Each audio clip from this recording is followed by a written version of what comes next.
quite literally a man putting his nuts in my face, and there was nothing I could do about it. There was nothing I could do about it.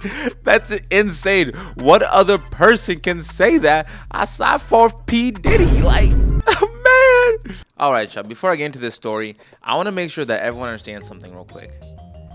In general, I'm a very competitive guy, and you'll see why this matters later on in this video. But let me just make this, like, when I say I'm competitive, I mean I am a really competitive guy. Like, I'm one of those people I'm like a silent, like, okay, saying silent predator is crazy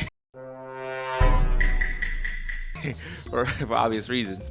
I'm like I'll see you, right, doing something great, and then in my head I'm like, man, I know I can do that shit better, right? And then I proceed to do that thing without making it obvious that I'm trying to one up you, but in my head I'm really like, nah, nigga, you can't beat me.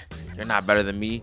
And actually, this was very common back when I used to go to the gym a lot. Like, I'm not gonna lie, hey, seeing other dudes lift more than me is crazy, unless it's something that I know I'm not really like too care about, like, you know, bench, that's whatever, I don't care about that. But seeing a dude freaking squatting more than yours truly, that's insane. Like, man, I got thunder thighs for a reason. Do not play with me. Them legs. Look at them legs. Look at them legs. They're amazing. Look at them legs. So it's like, as a proud person that has been able to squat 385, you know, keyword is past tense in this case, because yeah, I can't do that shit now. My back, bro, I won't lie to y'all. Deadlift also fucked me up. So in the gym, it was just, I was competitive, but I didn't make it known. Like, I was just like I would really do the most craziest workouts, and then I would end up cramping on I'm trying to drive, and I'm out here cramping in 10 different places. My wrist, my forearm, my legs, my quads, my triceps, like, man, boy. And I'm just like, okay, Etienne, you need to calm down. And you see, this also correlates to me playing sports, and in this case, basketball. So without further ado, let us get into what this story is. Alright, because this is a story not only about my ego, but also me being humbled. But quite literally a man putting his nuts in my face, and there was nothing I could do about it. There was nothing I could do about it. That's insane. What other person can say that aside for P. Diddy? Like, man. So this story takes place about 2 years ago. I was with my friend David. You know, this man David, he's a short dude, but god damn, his physique is crazy. I'm talking about, he is one of those like short swole kings type of dude. You know, those short swole dudes. He's literally that, and I mean just straight up, just veins and everything. And I'm like, dang it, nigga, I hate you, because his physique is great, but like, that's my nigga. Here's the thing, a thing that all niggas have to do, all black dudes have to do, is play basketball. I don't know any black person that goes to the gym and just doesn't play basketball at least once or twice. Like, you really get roped into playing basketball. Like, you'll whack, you'll walk past the gym, right, and you'll hear that basketball court smell. You know, that screeching, you know, like that little screeching, and it's like your nigga senses start tingling. And that was happening with me, you know.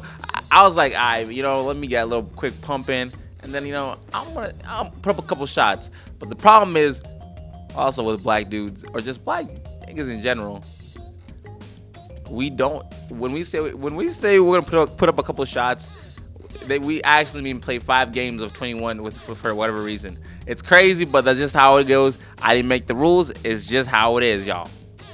So my friend David has this friend, we'll call him Mr. Humbler, because I can't say his real name because I don't know if he's cool with that. And here's the thing about me. I try to go into every single game, whether it's basketball, football, or even soccer, or even tennis, you know, try to be humble. But then when I see myself start cooking, this is when my ego kicks in, y'all. This is when my literal ego starts kicking in. Because like I said, I'm a silent egotist. I'm a silent egotist until I get really comfortable. I'm talking about to the point where I'm just chucking up shots and I'm just like, I'm making them bitches.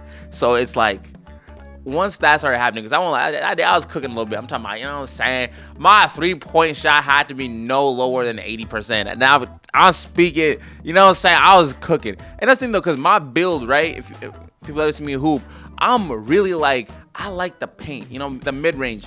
But let me start cooking from 3-point line, boy. Okay, hold up. I'm talking. I'm yapping way too much about my basketball skills. Yeah, for the niggas that want that work, let me know. But point is though, y'all, I was cooking that day. My ego was high up, and I was just like, that's when I started talking mad shit. Like first to 5, right? That's what sets are, correct? He wanted to keep playing. I said, fuck it. You know what? I'm gonna keep playing this dude's Blanca. Okay, the final score 20-6, but it was a troll session. Original score 5-3. So I went on Twitter, called this guy out, called him a has-been, called him a rape face, Charles Manson, anything you could think of. So I started talking match, and I started talking match, and then, bro, literally, if this was a meme, it could be a meme. Like this. Okay, so Mr. Humbler, aka David's friend, I see him just dicing up other people, you know, on defense. I'm just like, in my head, I'm like, that nigga, I'll snatch the fuck out of that ball. He would never do that shit to me. And that's the thing. They always do that. They always thinking like, man, that shit can never be me, right? So, you know what I'm saying? I keep on talking, and then I say, man, how y'all letting a nigga beat you like this, bro? It was at that moment that I knew I fucked up. Boy, when I tell you, for the rest of that time, whether it was on defense or offense, he gave me that Kobe to Kyrie treatment during the Team USA game. That nigga clamped me up. Not only that, he diced me up too. And then, oh my God, I wish someone had been recording this shit. This man, right? I'm talking about this dude. He's actually shifty. The way he's built, it's like, it doesn't look, it would be shifty, but he's one of those bigger dudes, but he's just very shifty. When I say this man, he charges at me, right? I'm like doing zone defense, because I won't lie, at that point my ego was a bit more down. I didn't want to keep embarrassing myself. At this point, I just wanted to get at least one clamp. This man runs up, hits me with a and then just out of nowhere he pulls a jelly out of his bag. This man does and then just he's in the air, bro. Imagine Michael Jordan running at you and then just this man jellies in my face. Boom, I'm on the ground, hits the jelly, and he's like, yeah, you just got busted by a fat nigga. I was like, everybody in the gym is going crazy. My friend David's like, nigga, I told you to stop talking.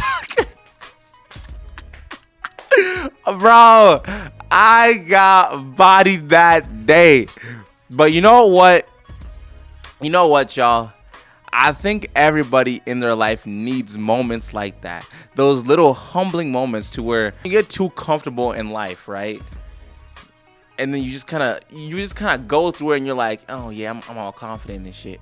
I feel like at one point everybody needs something to just break them down a little bit. You know, that way they can get that good character development. Did you looking at nigga? Punch you right in your temple, nigga. Give me your clothes. A smile. Like normally I'd be smiling or just, you know, laughing after a game. Yeah, man, my ass walked off the court, bruh. I was like, man. Hey, leave them in the comments down below. Y'all can tell me your stories about the first time y'all got humbled, or even just like the worst time y'all got. Because that was by far the most like humbling I've ever been, bro. Because not only was I talking shit, I was feeling so amazing, and then I was getting diced up for. To me, it felt like a lifetime. Everybody else, that shit was 6 minutes. Thank y'all for watching this video. If y'all want more of these stories, let me know. I honestly enjoy telling them because my goodness, is hilarious. These are fun to reminisce about. So yeah, in the comments down below, leave what your most humbled you've ever been in your life, or that like a time a person humbled you so bad that you weren't the same person, bro. You went through character development on some berserk type beat. That's a crazy comparison, y'all. But hey, once again, I'll catch you on the next one, and let me know if I start an OnlyFans. Peace.